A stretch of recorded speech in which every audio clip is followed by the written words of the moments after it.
Pleurer, oui. Mon cœur était lourd tous ces jours. Mon cœur était lourd encore hier. Et je pense à tant de choses que nous devrions changer et faire. Mais comment le faire, oh Dieu, comment le faire? Comment le faire pour qu'il y ait plus de bonheur? Comment le faire pour qu'il y ait plus d'honnêteté? Comment le faire pour qu'il y ait plus d'équilibre? Comment le faire pour que le malheureux, le long des routes, qui vend quelques marchandises ici et là, pour gagner quelque chose, mais quoi? Pour que cette situation change. Comment le faire pour que l'honnêteté vienne dans le cœur? Comment le faire pour que les maris soient fidèles à leurs femmes et que les femmes soient fidèles à leurs maris? Comment le faire puisque même dans l'église de Jésus-Christ et même parmi les pasteurs, on voit des divorces, des infidélités, des adultères et on continue à s'appeler homme de Dieu. Scandale! C'est à toi, Église du Congo, que je prêche. C'est à toi, Église du Congo, que j'ouvre mon cœur. Je te dis ce matin ce que je n'ai pas préparé à l'avance, mais je te dis ce qui remplit mon cœur. Nous pouvons nous bomber le torse 50 ans, jubiler. Et quoi? Est-ce que cela change à notre situation? Est-ce que cela change à notre avenir? Est-ce que cela change quelque chose au niveau de nos familles? Où en sommes-nous? Nous avons l'habitude de jeter la responsabilité sur les autres. Nous avons l'habitude de rejeter la responsabilité sur tel dirigeant ou tel autre dirigeant. Nous avons l'habitude de trouver des excuses. Mais tout cela ne tient pas, car chacun d'entre nous, nous pouvons faire quelque chose pour changer quelque chose.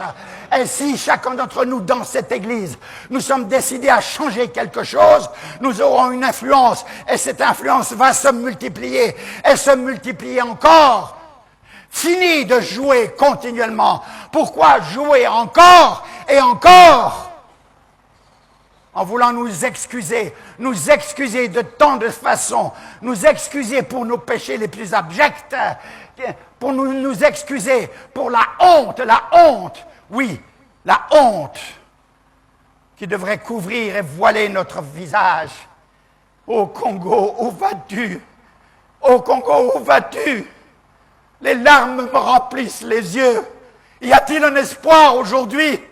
Un espoir dans nos réunions politiques, un espoir dans nos partis, un espoir.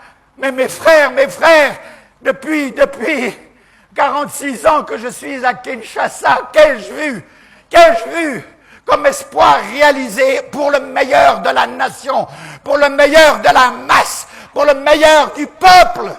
Peut-être vous n'êtes pas content et vous dites c'est un étranger qui nous parle. Non, je ne suis pas étranger. Je suis congolais comme vous. Et c'est pour cela que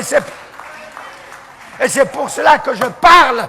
Et c'est pour cela que je parle et je parlerai encore. Ne vous en déplaise. Ceci concerne la morale de la famille, la morale de la société, la morale des instances politiques, la morale des décideurs de la nation. La morale, où est-elle? J'ai déjà crié et je crie encore. Pourquoi m'arrêterais-je de crier? Un jour, peut-être, ces paroles lancées ainsi ne seront pas perdues pour rien. De toute façon, si je prêche de cette façon, mes frères, je sais qu'en le faisant, je me sauve moi-même. Car sachant, je dois parler. Si je ne sais pas, je ne peux parler. Mais si je sais, je dois parler. Et c'est ma responsabilité. Dieu me dira, tu savais, tu n'as rien dit.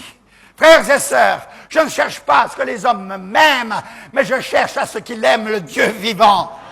Et qu'en aimant le Dieu vivant, ils obéissent à ses lois et à ses commandements. En aimant le Dieu vivant, ils se soumettent à sa volonté. Qui que tu sois, pasteur, ceci te concerne, toi à plus forte raison. À plus forte raison. Pourquoi ne veux-tu pas t'humilier lorsque tu as péché? Pourquoi ne veux-tu pas t'humilier lorsque tu as été une occasion de chute, un menteur, un voleur, un immoral? Pourquoi voyons-nous cela dans l'Église? Pourquoi fermons-nous la bouche? Pourquoi cherchons-nous à excuser? Le péché n'est jamais à excuser. Jamais, jamais, jamais.